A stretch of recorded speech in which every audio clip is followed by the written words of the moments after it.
The house of Jin Yoon had a vicious son. He did not eat grain. He took what was left by others and was avaricious. All under heaven called him the Taotie.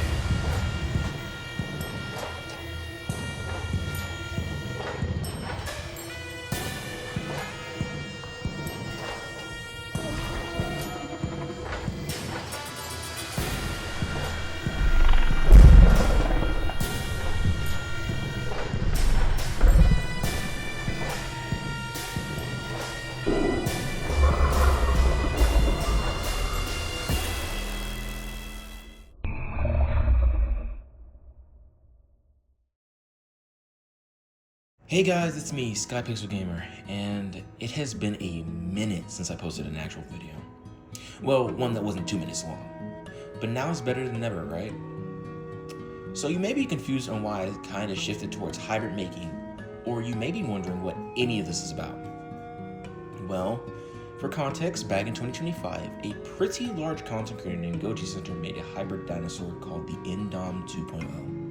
which was essentially a moralistic and ecologically damaging Indominus Rex from the Jurassic World series.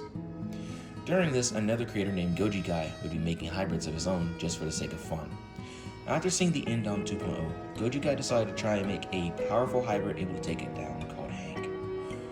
However, this would lead to Goji Center brutalizing Hank, or well, the realism surrounding it. There's actually a term in the hybrid making community called getting Hank. That's how bad this was. But this whole event opened the floodgates, so other people started making their own hybrids and were trying to take down the Indom 2.0 for themselves. Of course, Goji Center, seeing an opportunity, decided to open a tournament called the Hybrid Wars to see who can make a hybrid capable of killing it. And well, now in 2026, the hybrid making community is still active, with one such war being the subject of this video. The Battle of Ruin by Metro Genetics.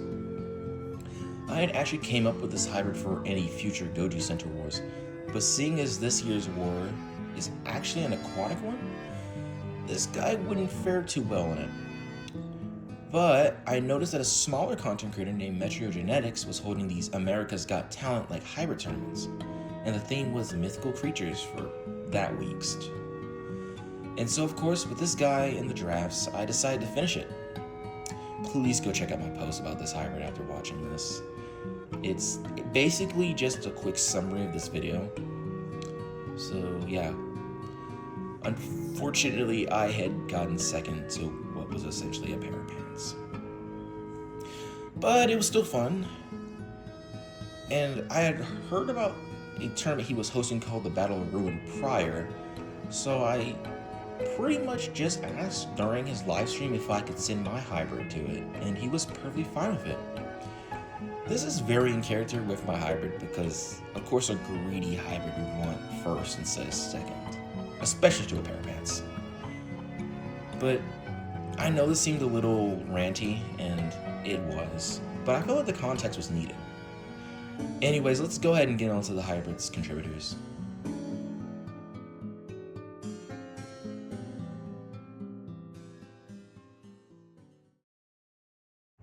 Our first contributor is Barina Sukis.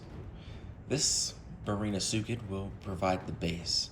It's pretty balanced overall compared to a lot of other crocodilian bases, as it was a powerful creature, but it wasn't too bulky to have speed. It was strong, but it had a strong bite, more or less, but it wasn't specialized for it, for like, let's say, an alligator. And it was armored, but not too heavily armored like a lot of ancient crocodilians were. This is why it's such a good base. Also, its high tooth turnover and tooth enamel will help prevent our hybrid from having tooth damage in its exposed teeth, because my hybrid does not have lips.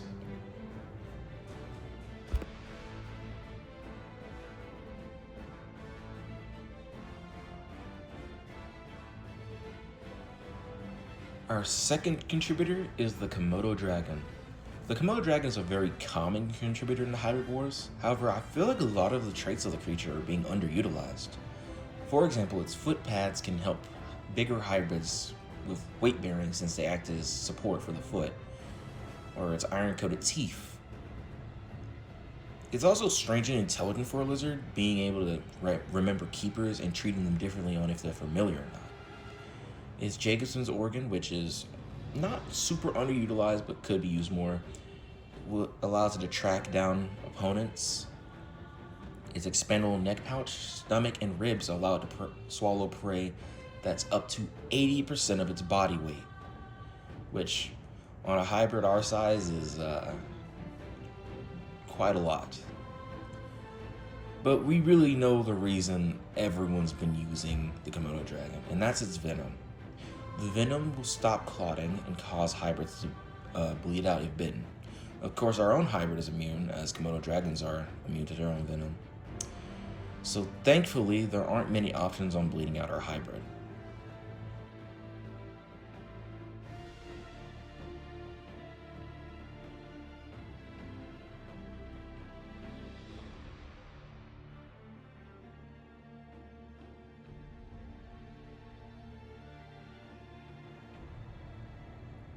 Our third contributor is Purosaurus. Purosaurus was a powerful apex predator, and for a good reason. Its large flat skull was made to tackle large game. The skull was perfectly designed to take heavy forces, which allows for its powerful bite and being able to use its head as a weapon. Its teeth were serrated, which means they could cut through flesh with ease. Yet unlike Carcharodontosaurus, like Carcharodontosaurus or Giganotosaurus, their teeth were also designed for crushing bone, a perfect in-between of crushing and slicing. Purosaurus, like most crocodians, had very powerful caudal femoralis muscles. While many tend to think these muscles are made just for speed, it actually also aids in general power, such as in pushing. It also aids in tail slaps, which at this skill would be monstrous. Its resistance, lifespan, and immune system are speculative. However, its close relatives, which are caimans, possess all of these, and I see no reason why Purosaurus would lack any of these traits. The vocalization is also speculative, but I really want to throw in a black caiman sound somewhere, so that's what I'll be referencing for it.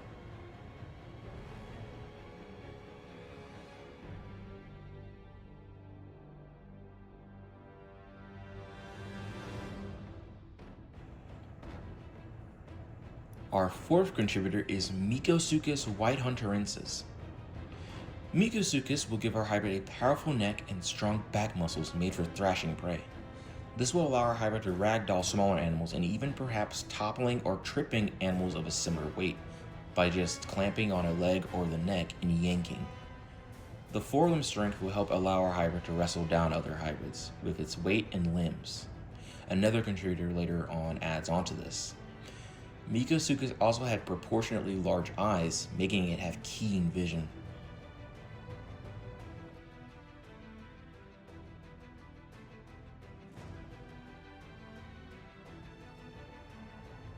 Our fifth contributor is Postosuchus. Postosuchus will make our hybrid's hind legs stronger and provide a plantigrade stance. These will allow our hybrid to be a much better pusher and endurance walker compared to other similar sized hybrids. The powerful legs will also allow for obligate bipedalism, though this is for very short periods of time.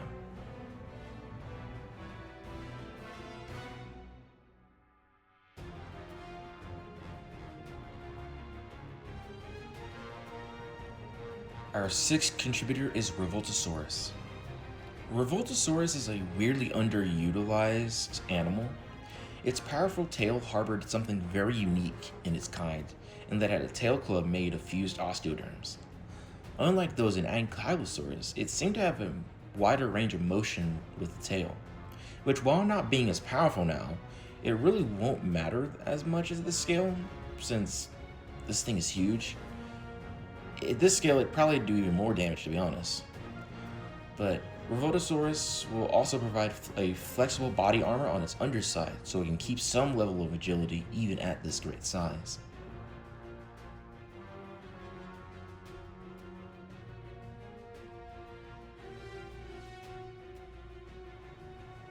Our seventh contributor is Prognathodon. Prognathodon will allow our hybrid to swallow larger game due to its lower jaw having a sort of split mechanic like Komodo dragons. This is called the intramandibular joint. Now, will this affect the bite force? Yes and no. While joints like this typically suggest animals with a weaker bite force, Prognathodon was an exception. It specialized on hard-bodied prey, so to stay on the safe side, the hybrid's bite force won't be as extreme as it could be, like in some other predatory hybrids, but still enough to do devastating damage for anything that falls into its bear trap of a gape.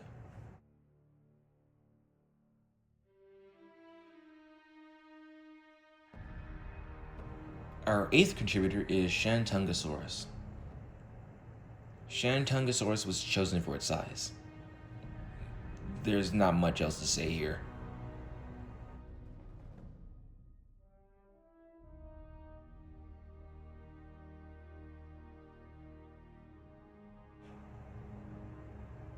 Our 9th contributor is Erythrosuchus. Erythrosuchus was chosen as its extremely large head would help our hybrid's rams and head swings do more damage, simply due to the increased size. Its robust and tall neurospines will help support the head and add more attachment points for muscle.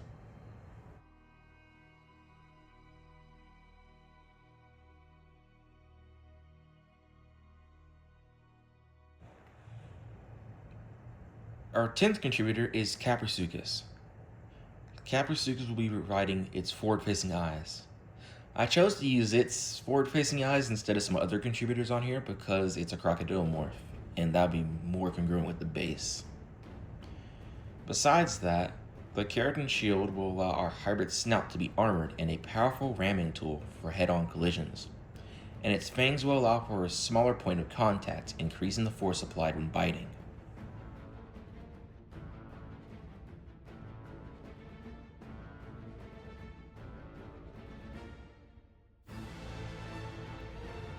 Our 11th contributor is Howlong.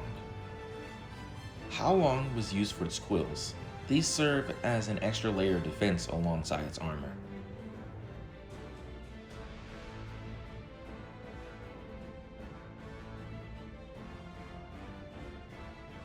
Our 12th contributor is Ankylosaurus. Ankylosaurus, with its boss, will make the hybrid have even more powerful head bashes. Now, while the boss wasn't powerful enough for combat by itself, paired with the reinforced skull of Parasaurus and the hardened snout of Caprisuchus, it will be very effective at ramming opponents with its oversized head. It will also help with the hybrid's balancing and hand-to-eye coordination, making it much less likely to fall or whiff an attack. The head ornamentation alongside all the other upper jaw augmentations, such as those from Caprisuchus, make it so it can better resist being bitten on the face, or at least make fatal head bites much harder. It may seem weird to add basking in water as a trait, but Ankylosaurus was believed to have spent a lot of time around water. This trait will serve as our hybrid's anti-overheating measure.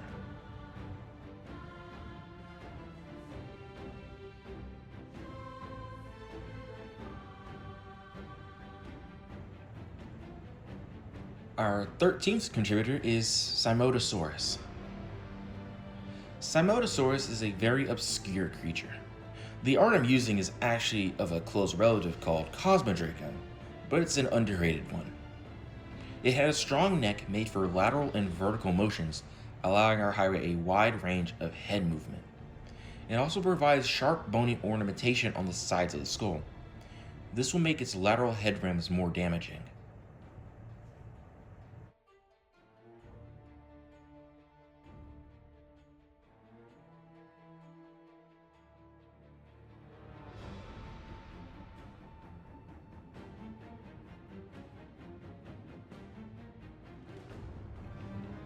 Our 14th contributor is Armadillosuchus.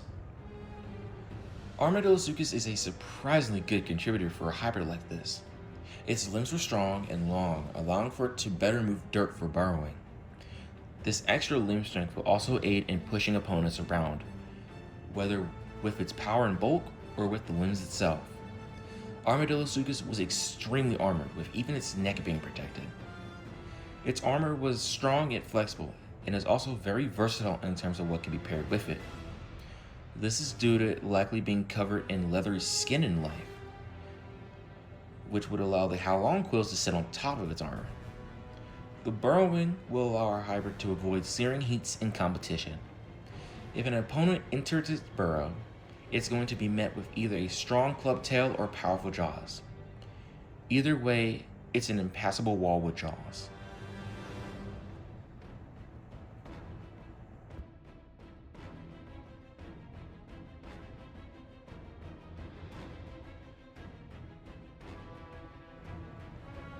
Our 15th contributor is Simosuchus.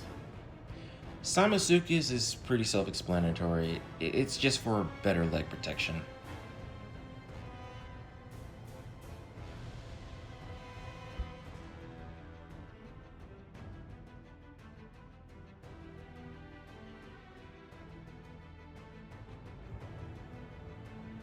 Our 16th contributor is the green-blooded skink, Prosinohema virens, which this may sound like a really weird pick, and it is, but this is mostly just for cosmetic effect, as green blood seemed cool, especially with the hybrid's theme of jade.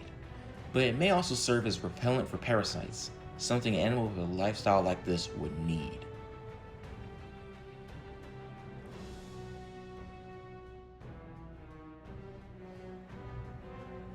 And with all the contributors mentioned, I think it's about time we actually talk about a hybrid itself. The hybrid species name is Rapax monarcha Taotie. The individual's name is Queen. I would have used the actual Chinese translation, but I do not know Chinese, and I'm not about to appropriate a culture like that. So if you do know it and could give me some tips, that would be great. Moving on, the height is 16 feet, the weight is 13.4 tons, the length is 55 feet, the bite force is 68,000 newtons, and its speed is 15 miles per hour. Queen will basically act as a powerful anti-tank, being able to withstand high levels of damage while being able to dish out just as much. Queen being shorter and more compact compared to a lot of other large carnivore hybrids gives her the edge in pushing competitions. Every part of her body is heavily armored and can serve as a weapon. If an opponent tries to go for the head, it'll simply get bitten or swallow whole if small enough. If they try to flank her, it would get hit by her massive head. If it were to try and grapple her side, it'll have to deal with her quills, a smooth lily hide, and alongside that some strong armor. And if it makes it to the rear, it'll simply be swatted or crippled by her club tail. Even if an opponent were to get into a pushing match and start beating her in it, she can simply rise up and use her powerful limbs and claws to wrestle it down. She may not be as fast or even mobile as some hybrids, however, she can very well outpace a lot of larger hybrids in a battle of endurance, with her efficient walking. Queen is also very adaptable, being able to burrow or stay in water if it gets too hot, or when pursued by a stronger opponent or team. Queen is unique in that she can't swim, or at least isn't good at it. Instead, she just walks along the bottom.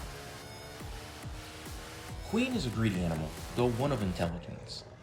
She can discern when something is too risky, such as food being in a dangerous location. However, if she feels unthreatened, such as in a fight with a creature that doesn't pose a high threat, she may go after the food instead, only reacting to the hybrid's attempts of combat or claiming said kill.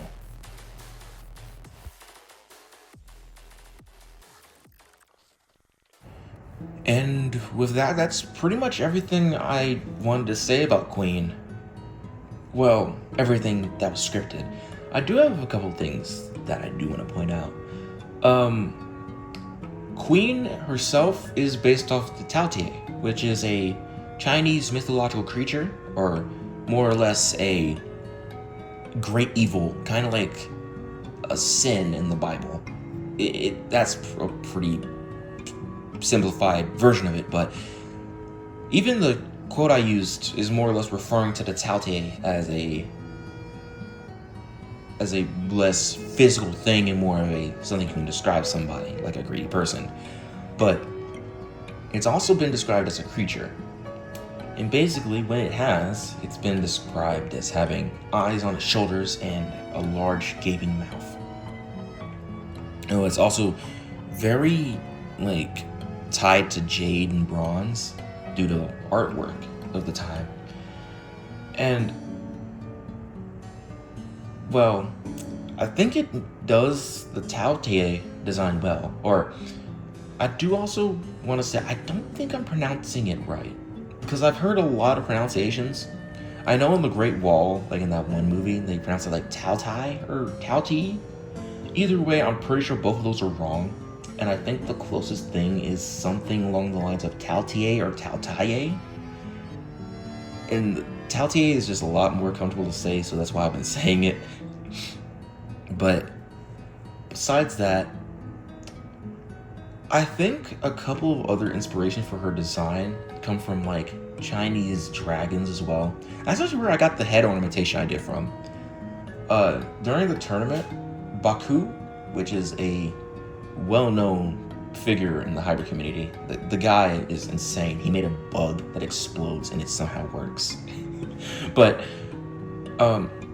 he said the design worked well in describing the Taotie because of the head ornamentation. And I didn't even think about that because I was genuinely just thinking if I should even consider adding a head ornamentation.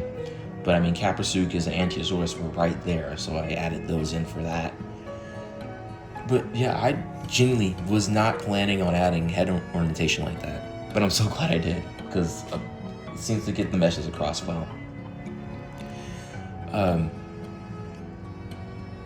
Oh yeah, so besides Chinese dragons and mythological things, I wanted to also kind of have a homage to the really ancient depictions of the dinosaurs, like that early depictions of like Iguanodon and Megalosaurus that were hunchbacks. I couldn't really give Queen a hunchback, but I think I conveyed it well, especially with her, you know, having some aquatic affinities, like how they portrayed those dinosaurs back then. And I know I didn't use a lot of dinosaurs, and that was on purpose. That was on purpose. I was trying to give some spotlight to some of the less-known crocodilomorphs and similar creatures, like Simotosaurus. I think that's a part of like Dirosaurs or something like that. It's a really weird group that actually survived the KPG extinction. But yeah, they're pretty cool. I think most people know that group from like Champsosaurus. But yeah, this is pretty much a little rambling section. I just wanted to say some extra things. But yeah, please, I think he's about to post a honorable mentions video on like July something. So check around in about a week. Check his channel in about a week and you should be able to see some stuff like that. And then he'll actually get onto the final 16 and I would have to check. I'll probably put it down in the comments. But that's... Oh, wait, no. I was going to mention... I know I said this earlier, but please go see the post that I made. It's about 2 weeks old now, I think. But it adds a little... It's not more context per se, but it's more of the stuff written down so you can see what I'm talking about. And if you have any questions about some of the things on that post, just ask me here or in that post. Either one works. But yeah, that's pretty much it. Thank you for staying around. So long.